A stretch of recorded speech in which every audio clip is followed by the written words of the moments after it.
terrain qui était une ancienne friche qui servait de dépôt de terre, de remblais, de gravats en tout genre.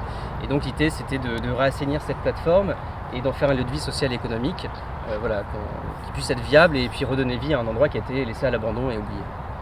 Donc voilà, ici on est donc au potager de Galie, donc on propose un espace de 50 mètres carrés. Donc les clients on culture donc 2 bacs bois surélevés de 40 cm et un bac bois mitoyen partagé avec un voisin de 60 cm de haut. Donc il y a l'arrosage automatique par aspersion qui fonctionne toutes les nuits. Il y a les conseils d'un maraîcher donc, qui vient donner des conseils une fois par mois. Il y a de l'eau potable. On a également installé des serres de semis où les clients peuvent donc faire des semis à l'intérieur de ces 2 serres. Et puis cultiver aussi peut-être des tomates, des pommes de terre, enfin tout ce qu'on peut cultiver vraiment en serre.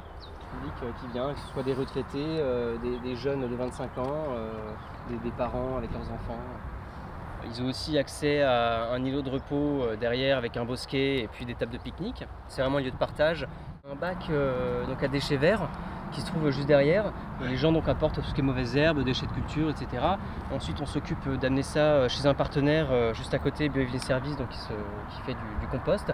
Et ensuite on alimente en compost les jardins potagers pour les clients qui viennent se servir dans cette benne métallique pour regarnir un peu et pour apporter un peu de nutriments à leur terre. Ici on montre un petit peu tout ce qui est possible de faire en agriculture hors sol, aussi bien dans des bacs bois comme ceci recyclés.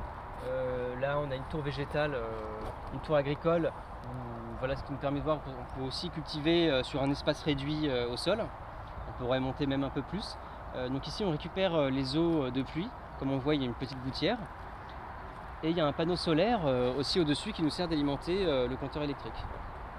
Voilà, donc c'est aussi pour prouver qu'on peut être autosuffisant avec un système comme celui-ci en énergie et en eau. On fait surtout des tests, des expérimentations avec différentes cultures, différents substrats. Et puis il y a des ateliers pédagogiques, des visites d'enseignants pour montrer un petit peu ce qu'on peut faire d'une friche en fait, de redonner vie à une friche. Ici on est sur un terrain d'1 hectare sous filet, on a un espace d'1 demi-hectare à l'extérieur qu'on va remplir progressivement avec d'autres cultures, peut-être d'autres asperges, etc. On fait que de l'agriculture hors sol. Donc on a commencé en 2014 pour les productions. Et donc là, on vend ces produits-là, donc on vend au magasin en interne et à aussi différents clients. On a également un siropier, des fournisseurs aussi qui fournissent des chefs restaurateurs, des choses comme ça. On a un bassin de rétention, un bassin d'eau donc qui nous sert à alimenter en irrigation toute la zone, notre zone de culture professionnelle, les potagers et puis la zone vitrine. On a un drain central ici, donc sous nos pieds, qui achemine toutes les eaux d'irrigation qui coulent en fin de compte par ici, qui descendent dans ce tuyau et ensuite qui sont acheminés vers un drain sous nos pieds qui va jusqu'au bassin. Et donc voilà, on réutilise l'eau dont on se sert pour les plantes. On peut même avoir un terrain qui est pollué par les sols et on peut quand même tout de même arriver à produire des fruits et des légumes sur un système de culture hors sol. Voilà, donc tout est possible réellement. Ici le terrain c'est très marneux, très argileux, donc qui est propre à la culture, d'où l'idée de montrer qu'on peut tout faire en hors sol. Ici on a donc nos tunnels qu'on a installés cette année, donc qui nous servent à être un peu plus précoces pour la récolte des fraises. Donc il y a ces tunnels qu'on voit de part et d'autre qu'on récolte actuellement. Donc on vient avec une brouette et puis on récolte les fruits à maturation un par un. Voilà, donc on sélectionne les produits, on a un gage de qualité vraiment. On préfère faire essentiellement de la bonne qualité plutôt qu'en quantité. Donc on vend nos produits à moins de 200 mètres d'ici essentiellement au magasin de Saint-Cyr. Donc il n'y a quasiment pas de chaîne de froid. On essaie d'avoir des clients qui sont très proches de nous. Donc on essaie d'avoir nos produits en circuit court. On a aussi un distributeur de produits frais en gare de Versailles, rive droite.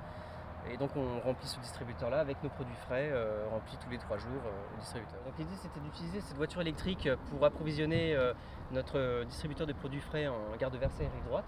Donc voilà, on essaie d'être cohérent dans notre démarche et dans ce qu'on propose et dans le lieu aussi. L'idée de ce lieu, c'est vraiment justement de pouvoir adapter ce lieu à d'autres friches existantes en France. Il en existe énormément.